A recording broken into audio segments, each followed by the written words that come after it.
स्थानिक स्वराज्य संस्था ही स्वायत्त संस्था आहे. तिला स्वतःचे अधिकार आहे.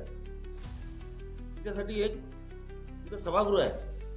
त्या सभागृहात मतं मांडली जातात. मतं जनतेची मांडायची आहेत.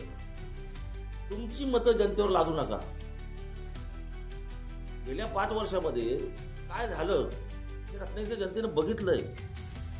जनतेनं राहुल पंडितला निवडून दिला. 2 वर्षानंतर त्या जनतेला पोटनिवडणुकीला सामोरं जावं लागलं. माझं तुम्हाला कळकळीची विनंती आहे, कदाचित ह्या 2 वर्षात तसं होऊ शकेल जर शिवसेनेचा उमेदवार निवडून आला तर. कुठला? शिंदे गटाचा. शिंदे गटाचा उमेदवार निवडून आला युतीचा तर कदाचित पोटनिवडणूक लागेल 2 वर्षानं. जे घडलं राहुल पंडितच्या बाबतीत तेच घडण्याची शक्यता आहे. माझं म्हणणं आहे 5 वर्षाकरता जनता निवडून देते. दुसरं म्हणजे त्या निवडणुकीवर जनतेचे पैसे खर्च होतात. निवडणुकीच्या सगळ्या त्या खर्चात गेल्या वेळी विनाकारण जनतेचे पैसे खर्च झाले. तुम्ही तुमच्या इंटरनल पॉलिटिकल करता तुम्ही लोकांच्या पैशाची उधळपट्टी केलेली आहे गेल्या वेळी.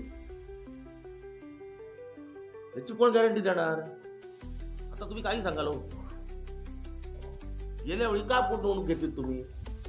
त्या राहुल पंडितचा कारभार स्वच्छ नव्हता की राहुल पंडितवर आरोप झाले होते भ्रष्टाचाराचे?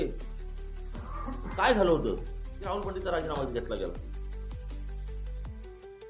जर शासन निर्णय घेतंय की 5 वर्षाकरता नगराध्यक्ष असावा, ते कशासाठी घेतं? तर स्टेबल राहावं म्हणून. एक चांगला कारभार 5 वर्ष जनतेला मिळावा म्हणून. सुशिक्षित चांगला माणूस त्यावेळी निवडून गेला होता राहुल पंडित सारखा. का त्याला बदलला? गरजच नव्हती बदलायची.